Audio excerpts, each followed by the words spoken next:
ہوتی تھی۔ حضرت بابا فریدالدین مسعود کا سن پیدائش سیر الاولیاء کے مطابق 569 ہجری ہے اور سن وصال سن 664 ہے۔ اس حساب سے آپ کی عمر مبارک 95 سال بنتی ہے، لیکن فوائد الفوائد میں آپ کی عمر حضرت سلطان المشائخ نے 93 سال بتائی ہے، جس کا مطلب یہ ہے کہ آپ کا سن پیدائش سن 571 ہجری بنتا ہے اور سن وصال سن 668 ہجری۔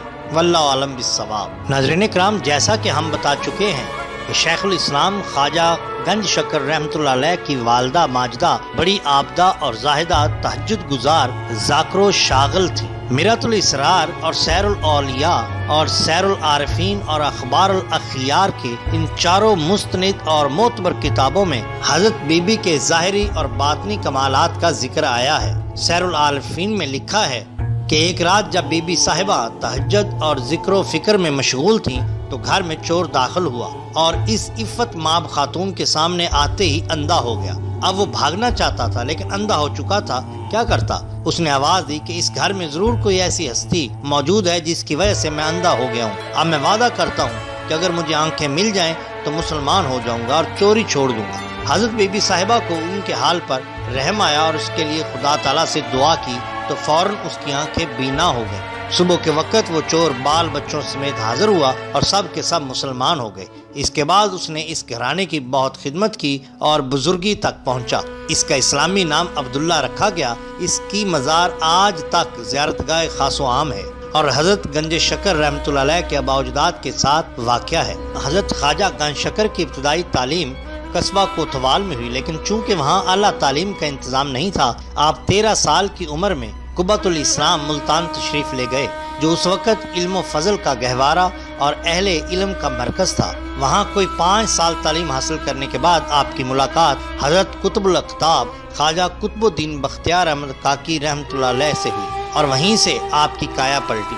اس حکیم اور قدیم لم جزلی نے کچھ ایسا انتظام فرمایا کہ جس وقت حضرت خواجہ گنج شکر مولانا منہاج الدین ترمذی کی مسجد میں بیٹھے اور کتاب نافع پڑھ رہے تھے تو حضرت خواجہ قطب الدین بختیار احمد کاکی رحمۃ اللہ علیہ بھی وہاں جا پہنچے۔ اپنے ہونے والے مرشد کے روح انور پر نگاہ پڑتے ہی اس نوجوان طالب علم کے دل و دماغ پر ایسا اثر ہوا کہ حضرت شیخ کے حسن و جمال کو تکتے رہ گئے۔ جب حضرت خواجہ قطب الاقطاب رحمۃ اللہ علیہ نماز تحیہ الوضو سے فارغ ہوئے تو ان سے دریافت فرمایا کہ کیا پڑھتے ہیں؟ تو انہوں نے جواب دیا نافع۔ حضرت شیخ نے فرمایا اس سے تم کو نفع ہوگا۔ انہوں نے جواب دیا کہ حضور مجھے نفع تو آپ کی نظر کیمیا سے ہوگا۔ یہ کہہ کر آپ حضرت شیخ کے قدموں پر گر گئے۔ یہ دیکھ کر حضرت خواجہ قطب الاقطاب بہت خوش ہوئے اور فرمایا کہ ظاہری تعلیم کی تکمیل ضروری ہے۔ صاحب سیر الاولیاء لکھتے ہیں کہ اس واقعہ کے بعد جب حضرت خواجہ قطب الاقطاب دہلی تشریف لے گئے تو حضرت خواجہ گنج شکر رحمۃ اللہ علیہ بھی ساتھ تھے اور وہاں جا کر بیعت سے مشرف ہوئے۔ ذکر و شغل میں مشغول ہو گئے، لیکن بعض تذکروں میں یہ بھی آیا ہے کہ حضرت خواجہ قطب الاقطاب کے حکم سے آپ پہلے ظاہری تعلیم کی تکمیل کے لیے گندار اور اس کے بعد دیگر بلاد اسلامیہ تشریف لے گئے، جہاں آپ نے تحصیل علم کے علاوہ اکابر اولیاء سے بھی ملاقات کی اور فیوز حاصل کیے اور واپس آ کر بیعت ہوئے۔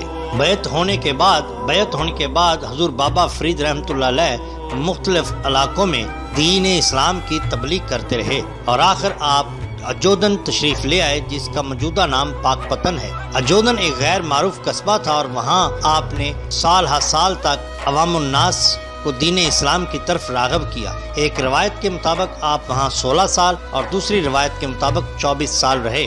یہیں پر آپ کا وصال ہوا۔ حضرت فرید الدین مسعود گنج